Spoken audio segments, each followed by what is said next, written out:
வணக்கம். வெள்ளிக்கிழமை மே மாதம் 8ஆம் தேதி பராபவ வருஷம் சித்திரை மாதம் 25ஆம் தேதி நட்சத்திரம் உத்திராட நட்சத்திரம். அதன் பிறகு திருவோணம், தேய்பிறை சஷ்டி காலை 11:08 வரை. அதன் பிறகு தேய்பிறை சப்தமி திதி. தேய்பிறையிலே வருகின்ற 7ஆம் பிறை சப்தமி திதி காலை 11:08 ஆரம்பம் ஆகிறது. ராகு காலம் 10:30 மணி முதல் 12 மணி வரை. யமகண்டம் மதியம் 3 மணி முதல் 4:30 மணி வரை. குளிகை நேரம் காலை 7:30 மணியிலிருந்து 9 மணி வரை. நல்ல நேரம் என்கின்ற சுப ஹோரைகள் காலை 6 மணி முதல் 9 மணி வரை, 10 மணி முதல் 10:30 வரை, மதியம் 1 மணி முதல் 3 மணி வரை, மாலை 5 மணி முதல் 6 மணி வரை, இரவு 8 மணி முதல் 11 மணி வரை. இன்றைய விசேஷ முகூர்த்த நாள் 8:25 9:35 முகூர்த்தம். பகல் 12 12:30 முகூர்த்தம். 3 டைம் இருக்குது. 5 to 6 காலையில் 5 to 6. அதுக்கப்புறம் 8:25 to 9:35 1 hour and 10 minutes. அது மிதுன லக்னம் 8:25 முதல் 9:35 வரை மிதுன லக்னம். அது 2வது முகூர்த்தம். அதுவும் முடியல அப்படின்னா 12 12:30 அபிஜித்து நேரம்பாங்க, உச்சி நேரம். அது சூப்பர் முகூர்த்தம். 12 to 12:30 8/5 ஆங்கில தேதி. இன்றைய கிரக நிலவரம்: மேஷத்தில் சூரியன் புதன், ரிஷபத்தில் சுக்கிரன், மிதுனத்தில் குரு, சிம்மத்தில் கேது, தனுசில் சந்திரன், கும்பத்தில் ராகு, மீனத்தில் சனி செவ்வாய். இனி தெரிஞ்சுக்கலாம் வாங்க. ஆஞ்சநேயரை வணங்கினால் சனி தோஷம் விலகுமா? அதுவும் ஒரு பரிகாரம். ஆஞ்சநேயரை வணங்கலாம். ஆஞ்சநேயர் வழிபாடுங்கிறது ரொம்ப சிறப்பு வாய்ந்தது.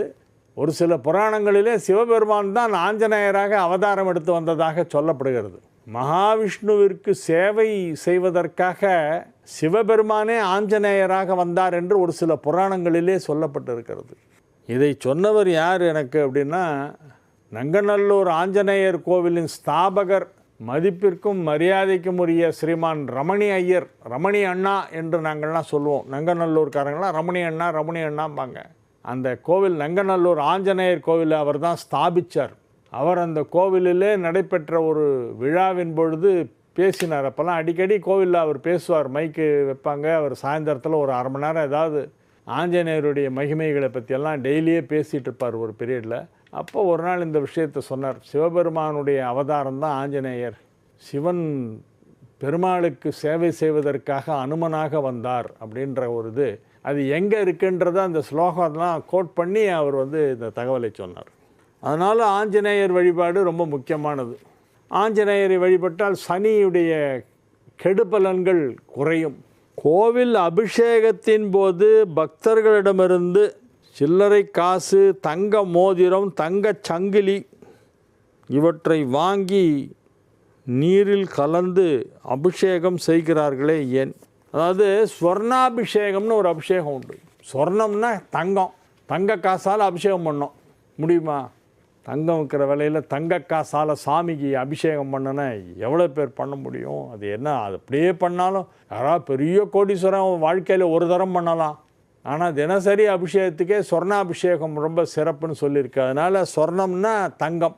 அதனால் என்ன பண்ணுவாங்க, பக்தர்கள்ட்டேருந்து சில பேர்கிட்ட மோதிரம், செயின், வளையல் எல்லாம் கட்டி கொடுப்பாங்க. அது எல்லாத்தையும் மேலே சாமி மேலே சிரசில் வச்சுட்டு அது மேலே ஒரு குடம் தண்ணியை ஊற்றுவாங்க.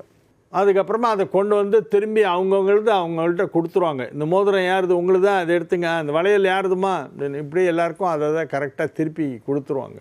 நம்ம தங்கத்தால் அபிஷேகம் பண்ண முடியாததால் தங்கத்தை கொடுக்குறோம். அதை தண்ணீரிலே சுத்தம் செய்துவிட்டு சுவாமியுடைய சிரசில் வைத்து அது மேலே அந்த ஜபம் பண்ண ஏகாதச ருத்ரம் ஜபம் பண்ண அந்த புனித தீர்த்தத்தை ஊற்றி அபிஷேகம் செய்வார்கள். அதுதான் கோவிலில் பண்ணுறாங்க. நல்ல கேள்வி. பழனியாப்பிள்ளை கீழத்தெரு, திருநெல்வேலி. நிறைய பேர் அதுக்கு போட்டி போட்டுக்கிட்டு கொடுப்பாங்க. இந்தாங்க ஏன் செயினை கொடுத்துங்க, இந்தாங்க ஏன் வளையல வச்சு பண்ணுங்க, அபிஷேகம் பண்ணுங்கன்னு. ஏன்னா அது திரும்பி வரும்போது அது ஒரு கடவுளுடைய ஒரு பிரசாதமாக நினச்சிட்டு அதை வாங்கி போட்டுக்கிறாங்க. அபிஷேகம் பண்ணும்போது இவங்க நினச்சிப்பாங்க, கடவுளே இந்த மாதிரி இன்னும் நிறைய செயின் வாங்கணும், நிறைய வளையல் வாங்கணும், நிறைய தங்கம் வாங்கணும் அப்படின்னு வேண்டிக்குவாங்க. ஒரு ஜாதகத்தில் லக்னத்திற்கு 7ஆம் இடத்தில் எந்த கிரகம் நின்றாலும் தோஷமா? அப்படிலாம் சொல்லவே இல்லையே. எந்த கிரகம் நின்றாலும் தோஷமா அப்படின்னு கேட்குறாங்க. அதெல்லாம் ஒன்றும் இல்லை. சில கிரகம்லாம் நின்னா பெரிய யோகம்.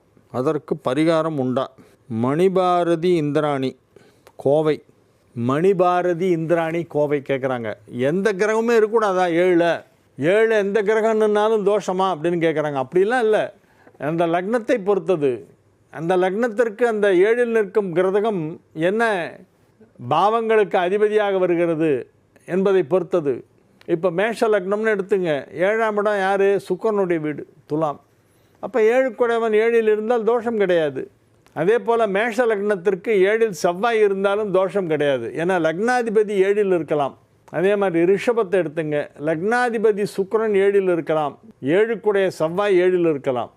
7ல் செவ்வாய் இருந்தால் ரிஷப லக்னத்திற்கு தோஷம் கிடையாது. மிதுன லக்னத்தை எடுத்துக்கொள்ளுங்கள். மிதுன லக்னத்துக்கு 7ஆம் இடத்தில் 7 குடைய குரு இருக்கலாம். குரு நன்மை செய்யுமா? 7 குடைவனாக இருந்து, அதுலேயும் உபயராசியாச்சே. உபயராசியிலே இருக்கக்கூடிய குரு அதுக்கு கேந்திராதிபத்திய தோஷம் என்கின்ற தோஷம் வந்து விடுகிறதே, அது நன்மை செய்யுமா என்றால் பெரிய நன்மை செய்யாது. ஆனால் கெடுதல் பண்ணாமல் இருக்கும், ரொம்ப கெடுதல் பண்ணாது. அப்படி வேணால் எடுத்துக்கலாம்.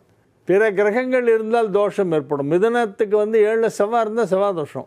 இதே ரிஷப லக்னத்துக்கு 7ல் செவ்வாய் இருந்தால் செவ்வாய் தோஷம் கிடையாது. நல்லா புரிஞ்சுங்க அந்த டிஃபரன்ஸை. ரிஷப லக்னத்திற்கு 7ல் செவ்வாய் இருந்தால் செவ்வாய் தோஷம் கிடையாது. ஏனென்றால் 7 குடையவனே செவ்வாய் தான். எப்படி செவ்வாய் தோஷம் வரும்? தன் சொந்த வீட்டிலே அது அமைந்திருக்கிறது. ஆனால் மிதுன லக்னத்திற்கு 7ல் செவ்வாய் இருந்தால் செவ்வாய் தோஷம் உண்டு. எந்த லக்னத்திற்கு 7ல் செவ்வாய் இருந்தால் செவ்வாய் தோஷம், எந்தெந்த லக்னங்களுக்கு 7ல் செவ்வாய் இருந்தால் தோஷம் இல்லை என்பதை தயவு செய்து புரிந்து கொள்ள வேண்டும். எல்லாத்தையும் ஒரே மாதிரியே ஒரே மீட்டர் ஸ்கேல் வச்சுட்டு அழகிறாங்க சில பேர். ஐயோ செவ்வாய் இருக்குது, வேணாம். இவங்க கேள்வி கேட்டவங்க என்ன கேட்டிருக்காங்கன்னா, 7ல் எந்த கிரகம் இருந்தாலும் தோஷமா? அப்படி இல்லை. ஒரு சில கிரகங்கள் இருந்தால் யோகம். ஒரு சில லக்னங்களுக்கு 7ல் சுக்கிரன் இருந்தால் நல்லது. ஆனால் ஒரு சில லக்னங்களுக்கு அது நல்லதே பண்ணாது. 7 சுக்கிரன் இருந்தால் கல்யாணமே ஆகாது சில பேருக்கு. களத்திர காரகன் களத்திர பாவம் ஏறினால் காரகோ பாவநாஸ்தி. காரகோ பாவநாஸ்திங்கிறது ரொம்ப பவர்ஃபுல். அதுலேயும் கன்னி லக்னத்திற்கு 7 சுக்கிரன் உச்சமடைஞ்சால் அது இடைஞ்சல் பண்ணிகிட்டே இருக்கும் திருமண வாழ்க்கையை. வீடுகளில் விளக்கு ஏற்றும் போது தினமும் புதிய திரி போட வேண்டுமா? அதெல்லாம் ஒன்றும் இல்லைப்பா. நேற்று ஏற்றின திரியிலே இன்றைக்கி ஏற்றலாம். புதுசாக திரி மாற்றணுன்ற அவசியம் இல்லை. நேற்றுக்கு போட்ட திரி கொஞ்சம் இருக்கும்ல, கொஞ்சம் லேசாக நுனி மாத்திரம் கருப்பாக இருக்கும். அதை கொஞ்சம் நல்லா பொடிச்சிட்டு அந்த திரியை இன்னும் கொஞ்சம் திருகி விட்டுக்கிட்டு அதிலே ஏற்றுங்க. நேற்றுக்கு ஏற்றின திரியோட கண்டினியூஷனாக இன்றைக்கி எரியலாம், தப்பு கிடையாது. புதுசாக இதுக்காக வேண்டி திரி வாங்கணும்னு அவசியம் இல்லை. அப்போது வாரம் ஒரு முறை திரியை மாற்றினால் போரும் பண்ணுங்க. வாரம் மாற்றுங்க. வெள்ளிக்கிழமை புது திரி போட்டுக்குங்க. பொதுவாக பஞ்சு அல்லது நூலில் திரி பயன்படுத்துகிறோம். சிலர் தாமரை தண்டு திரி என்று பயன்படுத்துகிறார்கள். இல்லை, சாதாரணமாக நூல் பஞ்சு தான் வழக்கம். தாமரை தண்டில் திரி வருது, அது பயன்படுத்தலாம். அது சில ரேர் கேஸஸ்க்காக லக்ஷ்மி பூஜைக்கெல்லாம் அது மாதிரி பண்ணுவாங்க. குபேரலட்சுமி பூஜை பண்ணும்போது தாமரத்தண்டு திரி போடணும்னு சொல்லி போடுவாங்க. டெய்லி யூஸுக்கெல்லாம் நீங்கள் இந்த நூலில் திரித்து பண்ணக்கூடிய நூல் திரி இருக்குல்ல, அதை யூஸ் பண்ணாலே போகிறோம். பஞ்சு திரி தான் ரொம்ப சிறப்பு வாய்ந்தது. லக்ஷ்மி வடுகநாதன் ராமாபுரம் அவர்கள் கேட்ட கேள்வி இந்த திரியை பற்றி கேட்டது. மேஷ ராசிக்கு இது ஒரு நல்ல நாள்.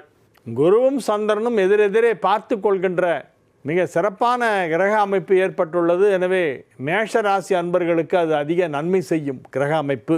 எத்தனாவது வீட்டில் இருந்தாலும் பரவாயில்ல. மேஷத்திற்கு 1, 2, 3, 4, 5 எங்கே இருந்தாலும் பரவாயில்ல. ஆனால் குருச்சந்திரன் எதிரெதிராக பார்த்தா மேஷத்துக்கு தான் நல்லது. என்ன அப்படி சிறப்பு மேஷத்துக்கு அப்படின்னா, குரு திரிகோணாதிபதி 9 குடைவன், சந்திரன் கேந்திராதிபதி 4 குடைவன். பொதுவாகவே குரு சந்திரன் பார்த்துக்கிட்டா நல்லது. மேஷத்துக்கு ரொம்ப நல்லதுன்னு ஏன் சொல்கிறேன் அப்படின்னா, ஒரு திரிகோணாதிபதியும் ஒரு கேந்திராதிபதியுமான குருவும் சந்திரனும் எதிரெதிரே பார்க்கும் பொழுது மேஷராசிக்கு நன்மைகளை அது செய்யும். இன்று நீங்கள் மகிழ்ச்சியாக இருப்பீர்கள். உங்கள் வியாபாரத்திலே நல்ல வருமானம் கிடைக்கும். உத்தியோகத்தில் உள்ளவர்களுக்கு அலுவலகத்தில் பெயர் புகழ் செல்வாக்கு மிக சிறப்பாக இருக்கும். நன்மைகள் அதிக அளவிலே நடைபெறக்கூடிய நல்ல நாளாக இந்த நாள் விளங்குகிறது. திருமண வயதில் இருக்கும் மேஷராசினருக்கெல்லாம் இப்பொழுது திருமண நிச்சயதார்த்தம் நடைபெறும். ரொம்ப நாளாக திருமணத்திற்கு சம்மதிக்காமல் இருந்த மேஷராசி ஆண்கள் பெண்கள் இப்பொழுது திருமணத்திற்கு சரி என்று சொல்லிவிடுவார்கள். குடும்ப வாழ்க்கை நன்றாக இருக்கும். குடும்பத்தில் சுப நிகழ்ச்சிகள் நடைபெறும். குடும்பத்தில் அனைவரும் ஒற்றுமையாக இருப்பார்கள். ரிஷப ராசிக்கு இன்றைய நாள் நன்மைகள் நடைபெறக்கூடிய நல்ல நாள். 7ஆம் இடத்தை சுக்கிரன் பார்த்து கொண்டிருப்பதால் யோகம். சுக்கிரனுக்கு இரு மருங்கிலும் சுப கிரகங்கள் அமர்ந்திருப்பதால் யோகம். சுக்கிரனே ஒரு சுப கிரகம், அது ரிஷபத்தில் இருக்கிறது. அதற்கு ஒரு புறம் குரு, மறுபுறம் புதன். புதன், சுக்கிரன், குரு வரிசையாக மேஷம், ரிஷபம், மிதுனம். புதன், சுக்கிரன், குரு ஆகிய 3 கிரகங்கள் அமர்ந்திருப்பதால் இடையில் அமர்ந்திருக்கின்ற நடுவிலே இருக்கின்ற அந்த சுக்கிரனுக்கு இது ஒரு பெரிய யோகம். 2 பக்கமும் உங்கள் ராசிக்கு 2 பக்கமும் சுப கிரகம், ராசியிலும் ஒரு சுப கிரகம், ராசி அதிபதியே ராசியில் ஆட்சி, அதுவே ஒரு பூரண சுபர். எனவே நன்மைகள் அதிக அளவிலே நடைபெறப் போகின்ற நல்ல நேரம். வியாபாரத்திலே புதிய புதிய அதிநவீன யுக்திகளை எல்லாம் பயன்படுத்தி உங்கள் வியாபாரத்தை பெரிய அளவிலே விரிவுபடுத்துவதற்கு இப்பொழுது சந்தர்ப்பம் கிடைக்கும்.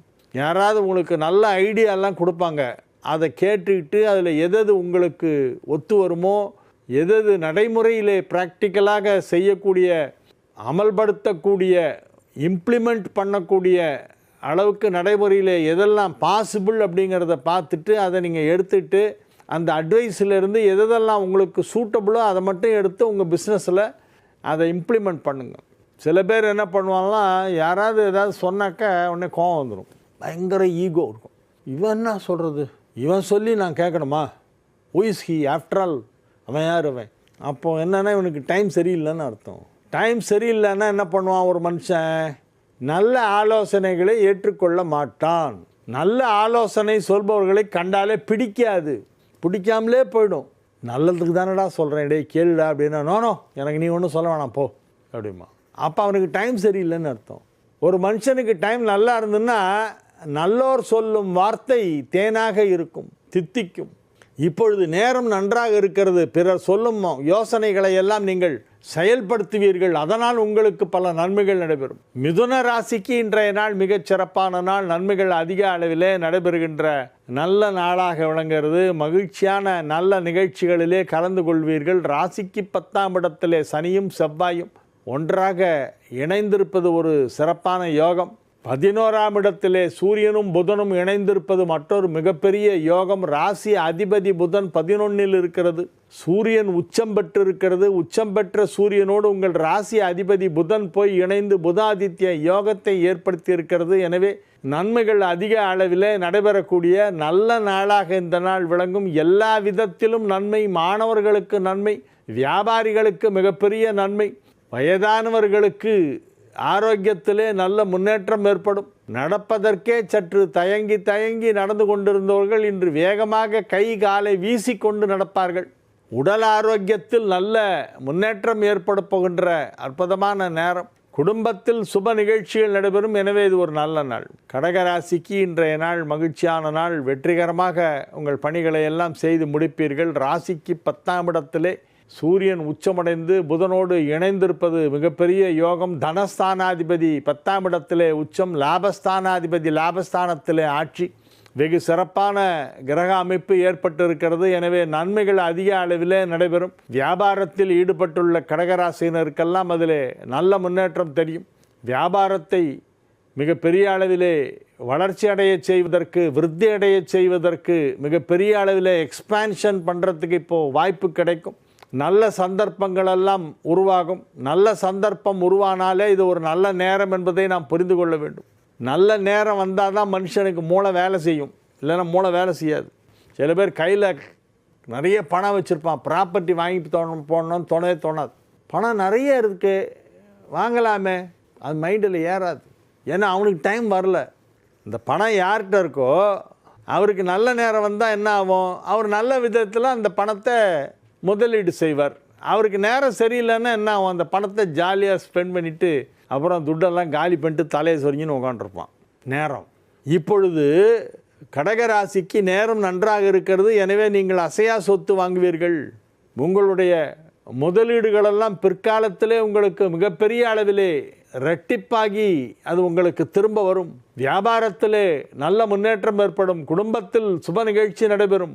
தனஸ்தானாதிபதி உச்சம், லாபஸ்தானாதிபதி ஆட்சி. எனவே நீங்கள் இப்பொழுது சிறப்பான நன்மைகளை அடைவீர்கள். சிம்ம ராசிக்கு இன்றைய நாள் நன்மைகள் நடைபெறக்கூடிய நல்ல நாள். ராசி அதிபதி உச்சமடைந்து புதனோடு இணைந்து புதாதித்ய யோகம் பெற்று தனலாபாதிபதியாகிய புதனோடு இணைந்திருக்கிறது, உச்சம் பெற்றிருக்கிறது, பாக்யஸ்தானத்திலே போய் உச்சம் பெற்றிருக்கிறது. எனவே நன்மைகள் அதிக அளவிலே நடைபெறக்கூடிய நல்ல நாளாக, மிக மிக சிறப்பான நல்ல நாளாக சிம்மத்திற்கு இன்றைய நாள் விளங்குகிறது. கன்னி ராசிக்கு இது ஒரு சிறப்பான நாள்.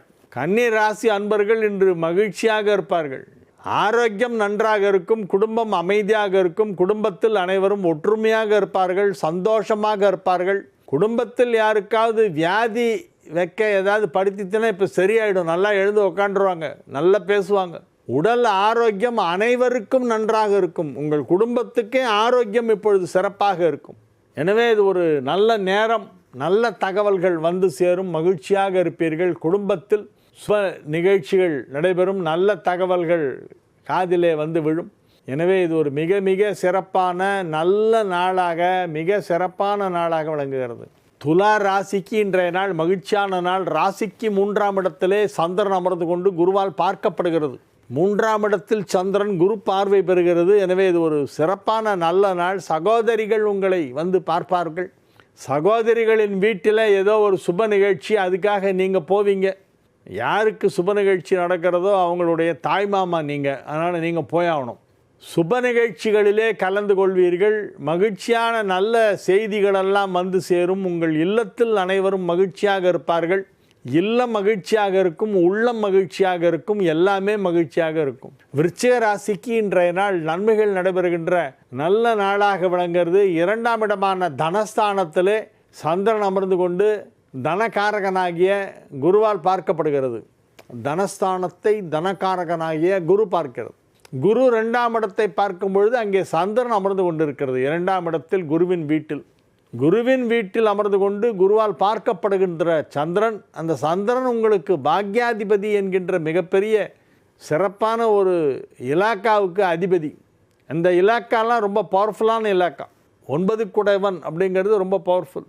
எனவே உங்களுடைய ராசிக்கு 9 குடைவனான பாக்யாதிபதி சந்திரன் 2ஆம் இடமான தனஸ்தானத்திலே அமர்ந்து கொண்டு தனகாரகனாகிய குருவால் பார்க்கப்படுகிறது என்பது மிக மிக சிறப்பான ஒரு யோகம். நன்மைகள் அதிக அளவிலே நடைபெறக்கூடிய நல்ல நாள்.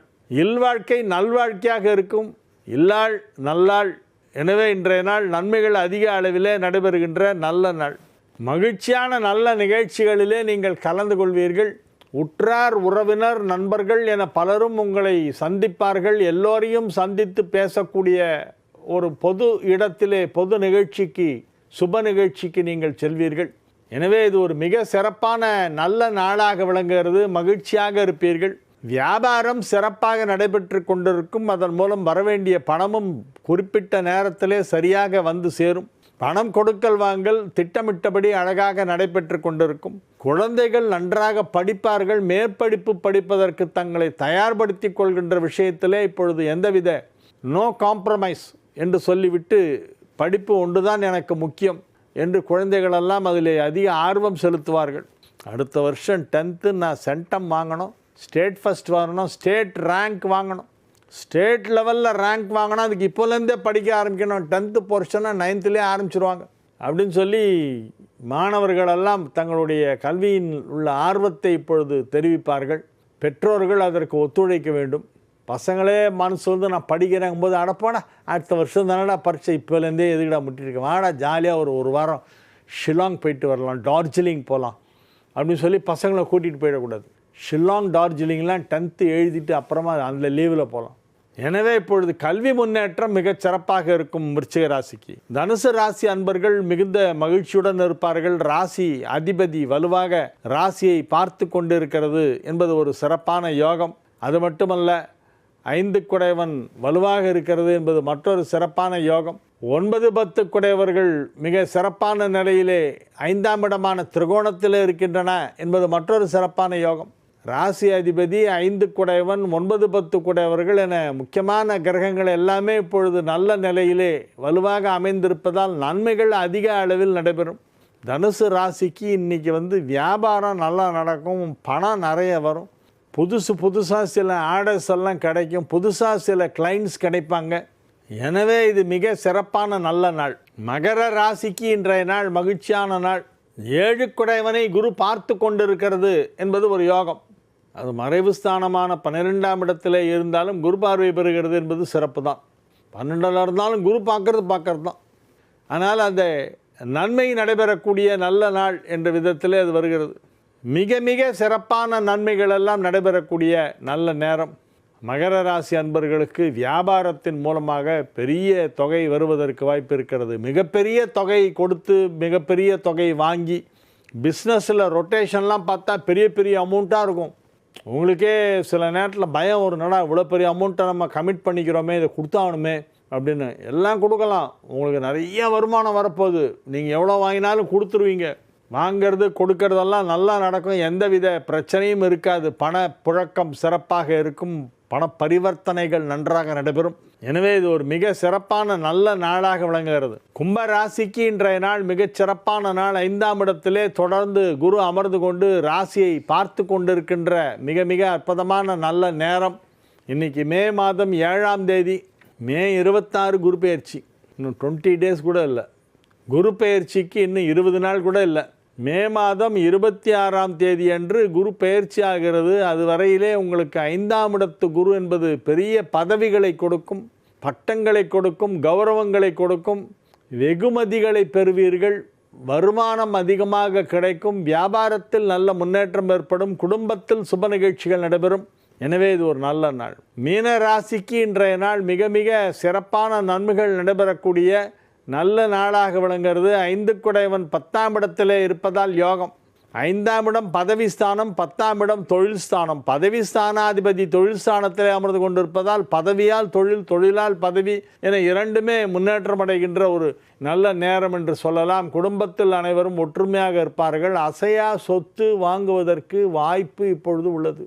அசையா சொத்து வாங்குவதற்கு வாய்ப்பு இப்பொழுது நன்றாகவே உள்ளது. வீடு, மனை, நிலம் போன்றவற்றை வாங்கி போடுங்கள். கையில் பணம் இருந்தால் ஏதாவது லேண்டில் இன்வெஸ்ட் பண்ணுங்கள். காசை சும்மா வச்சுட்டு இருக்காதீங்க, காலி ஆகிடும். சேமிப்புகள் இருந்தால், கையில் பணம் இருந்தால் இப்பொழுது அசையா சொத்து, வீடு, மனை, நிலம் போன்றவற்றை வாங்குவது நல்லது. இது மீனராசிக்கு ரொம்ப முக்கியமான அட்வைஸ். வியாபாரத்தில் உள்ளவர்களுக்கு இப்பொழுது நல்ல வருமானம் கிடைக்கும். உத்தியோகத்தில் உள்ளவர்கள், அலுவலகத்திலே பணியாற்றி கொண்டிருப்பவர்களுக்கெல்லாம் பதவி உயர்வு கிடைப்பதற்கான வாய்ப்பு இப்பொழுது மிகச் சிறப்பாக காணப்படுகிறது. எதிர்பாராத விதமாக பெரிய பதவிகள் கிடைக்கலாம். எனவே நன்மைகள் அதிக அளவிலே நடைபெறுகின்ற நல்ல நாள். வாழிய செந்தமிழ், வாழ்க நற்றமிழர், வாழிய பாரத மணித்திருநாடு. வந்தே மாதரம், வந்தே மாதரம், வந்தே மாதரம். மீண்டும் நாளை நிகழ்ச்சியிலே உங்களை சந்திக்கும் வரை உங்களிடமிருந்து விடைபெற்றுக் கொள்வது உங்கள் வழிகாட்டி ஜோதிடர் கலைமாமணி ஹரிகேச நல்லூர் வெங்கட்ராமன்.